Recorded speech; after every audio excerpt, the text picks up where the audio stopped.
মালা আমরা আল্লামা তাহিরির গলায় পড়াবো ইনশাআল্লাহ। পারবেন তো ইনশাআল্লাহ? এটার জন্য প্রস্তুতি গ্রহণ করুন।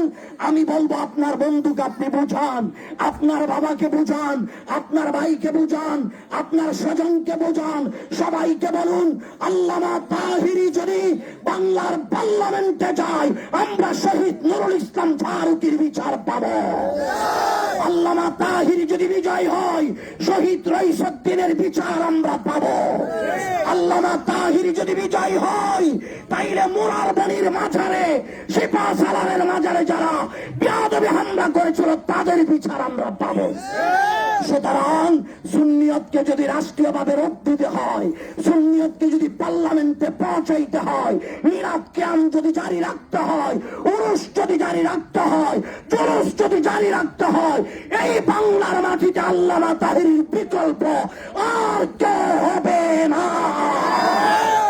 আল্লাহ আমাদের সবাইকে এই ময়দানে আনন্দের সহিত 12 তারিখ পর্যন্ত চোখের ঘুমকে হারাম করে নিজের পিঠকে আরামের বিছানায় না লাগিয়ে ময়দানে মাজলুমে কারবালা ইমাম হুসাইনের ভালোবাসায় আল্লামা তাহিরির মোমবাতি নিয়ে মাঠে থাকার তৌফিক দান করে আমিন। আসসালামু আলাইকুম ওয়া রাহমাতুল্লাহি ওয়া বারাকাতুহু। সম্মানিত বাজারবাসী,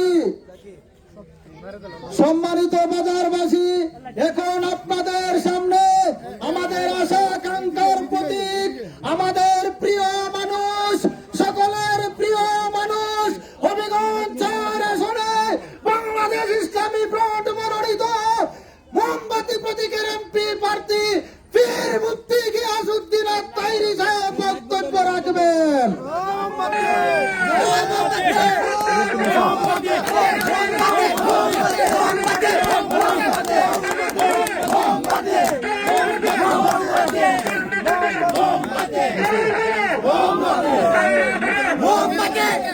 আসসালামু আলাইকুম ওয়া রাহমাতুল্লাহি ওয়া বারাকাতুহু। সালাতু ওয়া সালামু আলাইকা ইয়া রাসূলুল্লাহ ওয়া আলা আলিকা ওয়া আসহাবিকা ইয়া নবী আল্লাহ। সম্মানিত চামলতলীবাসী, আপনারা জানেন আসন্ন ত্রয়োদশ জাতীয় সংসদ নির্বাচনে হবিগঞ্জ 4 চোনারগড় মাধবপুর বৃহত্তর সুন্নি জোট সমর্থিত বাংলাদেশ ইসলামী ফ্রন্ট মনোনীত মোমবাতি প্রতীকে আমার প্রতীক বরাদ্দ হয়েছে এবং বৈধভাবে বরাদ্দের পর প্রতীক পাওয়ার পর আজকে থেকে কিন্তু আমাদের প্রচারণা ওপেন শুরু হয়েছে আলহামদুলিল্লাহ।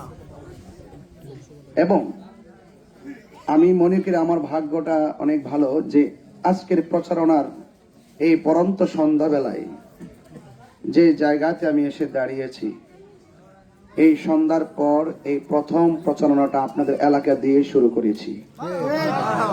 তো সুতরাং আমি এতটুকু জানি যে এই এলাকাটা শতকরা 99% সুন্নি। কথা বলেন ঠিক কিনা? এই সুন্নি এলাকায় আমি এসে দাঁড়িয়ে সুন্নি একজন প্রার্থী হিসাবে দেশের মানুষের পক্ষে কথা বলার, সুবিধা বঞ্চিত মানুষের পক্ষে কথা বলা, সুবিধা বঞ্চিত মানুষ যারা, মেহনতি মানুষ যারা, যারা কোনো রকম ভাবে দিন যাপন করে সেই নিরুপায় মানুষগুলোর পক্ষে কথা বলা এবং পাশাপাশি সম্প্রীতি শান্তির লক্ষ্যে কথা বলা, মা বোনদের ইজ্জত সম্মান রক্ষায় কথা বলা, ব্যবসায়ীদের ন্যায্য ব্যবসায় কোনো ধরনের জুলুম নির্যাতন যেন ব্যবসায়ীদের উপরে করা না হয় সেই নেপথ্যে কথা বলা এবং এই রাষ্ট্রে সার্বভৌমত্ব সুরক্ষায় কথা বলা, ধর্মদ্রোহীদের বিপরীতে সত্যিকার ধর্ম প্রচারে কথা বলা, আল্লাহর ওলিরা ইসলাম এনেছেন সেই আল্লাহর ওলির মাজারের সুরক্ষায় কথা বলা এবং শিক্ষা, স্বাস্থ্য এবং অবকাঠামো উন্নয়নের নেপথ্যে কথা বলার ক্ষেত্রে আজ আমি আপনাদের সামনে মোমবাতি প্রতীকে ভোট চাওয়ার জন্য এসেছি। আমি দীর্ঘদিন ধরে আপনাদের মাঝে কোরআন সুন্নাহর আলোকে ধর্ম প্রচার করে আসছি, সত্য প্রচার করে আসছি, ধর্মীয় মূল্যবোধের আলোকে আমরা যদি এই রাষ্ট্রকে সাজাতে পারি, তবে এই দেশের মেহনতি মানুষ থেকে শুরু করে সকল মানুষের অধিকার প্রতিষ্ঠিত হবে। কথা বলেন। আজকে বাংলাদেশে যে রাজনৈতিক অস্থিরতা শুরু হয়েছে, আমি যদি মোটা দাগে একটা কথা বলি, আপনারা বলুন তো দেখি, এই দেশে যে মাজার ভাঙ্গা হয়েছে, একটা মানুষ, একজন নেতা কি দাঁড়ায় প্রতিবাদ করেছে? কবর থেকে লাশ তুলে যে আগুন দিয়ে পুড়িয়ে দিয়েছে, কেউ কি প্রতিবাদ করেছে? আরে হোক না সে অন্য ধর্মের মানুষ। গত কয়েকদিন আগেও দেখেছি অযথা একটা মিথ্যা অপবাদ দিয়ে একটা হিন্দুকে গাছের মধ্যে ঝুলিয়ে আগুন দিয়ে পুড়িয়ে দেওয়া হয়েছে। এটার নাম কি রাষ্ট্র ব্যবস্থা? আর আপনার সঙ্গে আমার মতের অমিল হতে পারে, আপনার সঙ্গে আমার মতের দূরত্ব হতে পারে, কিন্তু ইচ্ছে আপনি প্রতিহিংসার বশবর্তী হয়ে গায়ে আগুন দিয়ে পুড়িয়ে দেওয়া, মামলা হামলা করে তাকে জুলুম নির্যাতন করা এবং রাজনৈতিক প্রতিহিংসায় একজন মানুষকে মেরে ফেলার মতন যেই প্রবণতা এই রাষ্ট্রে শুরু হয়েছে, আমি প্রয়োজন মনে করেছি যে সবকিছু ফেলে দিয়ে হলো ধর্মীয় মূল্যবোধের আলোকে এই রাষ্ট্র ব্যবস্থা যদি কায়েম হয়, তাহলে অফকোর্স রাজনৈতিক প্রতিহিংসা বন্ধ হবে। সংসদে কি এইরকম কথা বলার দরকার আছে না? অনেকে আমাকে বলে, হুজুর আপনি ওয়াজ মাহফিল করতেন, হাজার হাজার লোক আসছে, আপনি কেন রাজনীতিতে আসলেন? আমি বলছি রাজনীতিতে আসছি দুর্নীতিবাজকে সাইজ করার জন্য। রাজনীতিতে আসছি ধর্মীয় মূল্যবোধের আলোকে সংসদের মধ্যে দায়িত্বহীন ভাবে কথা বলার জন্য। আমি যদি হাজার নয় লক্ষ ফলোয়ার যদি আমার থাকে, আমি হাজার মানুষকে চিল্লাইলেও আইন হবে না।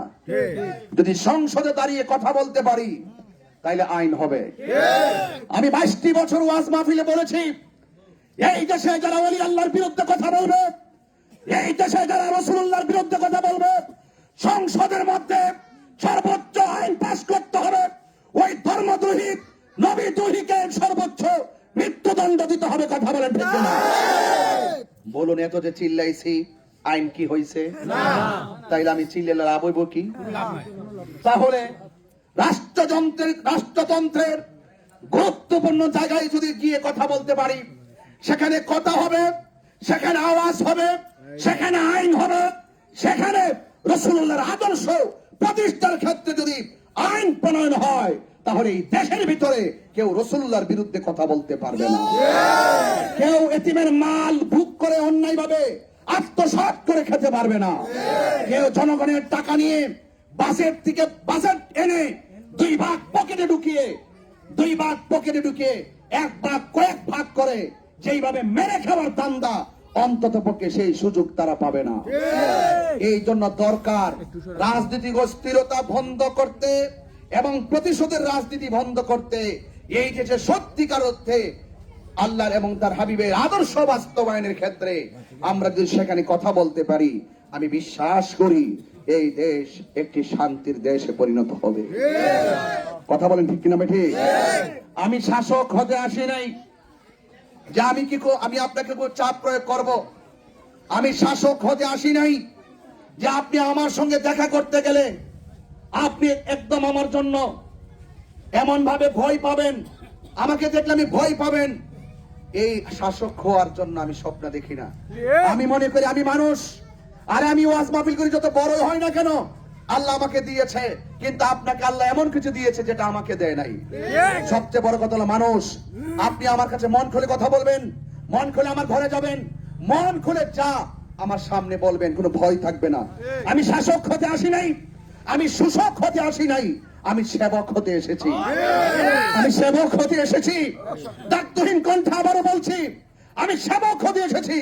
যখন আমি যাই চা শ্রমিকের কাছে, যখন তারা বলে হুজুর 178 টাকা দিয়ে চলে না, আমাদের কিছু ভালো খেতে মন চায়, তখন কলিজাটা ফেটে যায়। যখন আমি তাদের কাছে গিয়ে দেখি হুজুর আমার প্রেগন্যান্সির ভিতরে মহিলা, তারা রাস্তার কারণে মারা যায়, তারা জায়গা মতো যেতে পারে না, হসপিটালে যেতে পারে না, আমি চাই যে ওই সমস্ত তাদের মেহনতি মানুষের কষ্টগুলো হৃদয়ে ধারণ করে রাষ্ট্রতন্ত্রের গুরুত্বপূর্ণ জায়গা থেকে তাদের চিরস্থায়ী সমাধান করা। শুধুমাত্র একদিন 200 বিরিয়ানির প্যাকেট দিলে কি সমাধান হয়ে যাবে? শুধুমাত্র একদিন 100 কম্বল দিলে কি সমাধান হয়ে যাবে? আপনি 100 করে কম্বল দিয়েছেন, শত শত ঘর শীতে কাঁপতেছে। আপনাকে চিরস্থায়ী বন্দোবস্ত করতে হবে, তাদের সঠিক বাসস্থানের ব্যবস্থা করতে হবে। পানির সংকট থেকে শুরু করে, তাদের চিকিৎসা থেকে শুরু করে, শিক্ষা থেকে শুরু করে, স্বাস্থ্য থেকে শুরু করে, অবকাঠামো উন্নয়ন থেকে শুরু করে প্রত্যেকটা সেক্টর অত্যন্ত ইমানের চিত্তে দৃঢ়তার সাথে, নীতির সাথে বাস্তবায়ন করার দৃঢ় প্রতিশ্রুতি নিয়ে আপনাদের মাঝে আপনাদের সন্তান এসেছে। আপনাদের সাথে আমার সামাজিক সম্পর্ক কি আছে জানি না, পারিবারিক সম্পর্ক কি আছে জানি না, রক্তের সম্পর্ক কি আছে জানি না, তবে তাৎক্ষণিকভাবে একটা কথা বলবো, চুনারগড় মাধবপুর বাসীর সাথে আমার আত্মার সম্পর্ক রয়েছে। মোমবাতির আলো, সংসদে যাব, মোমবাতির আলো, তারি ভাইয়ের সালাম নিন।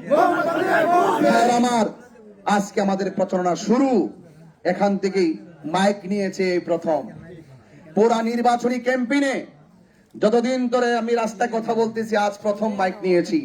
আর এই মাইক আপনাদের বাজার থেকে শুরু করলাম, যেন এখানেই এসে যেন আপনাদেরকে নিয়ে যেন আমরা যেন যদি মালিক আমাকে দয়া করে আপনাদের সমর্থন, আপনাদের ভালোবাসা, আপনাদের আন্তরিকতা এমন ভাবে আপনারা একটু বিলাই দেওয়ার চেষ্টা করবেন, অন্তত পক্ষে যেন এই দেশটাতে যেন সার্বভৌমত্ব সুরক্ষা এবং নবী প্রেম যেন কায়েম হয়, সেই আশাবাদ ব্যক্ত রেখে আপনাদের মহামূল্যবান ভোটটুকুন মোমবাতির প্রতীকে চেয়ে আমি আবারও আপনাদেরকে সালাম দিয়ে বিদায় নিচ্ছি।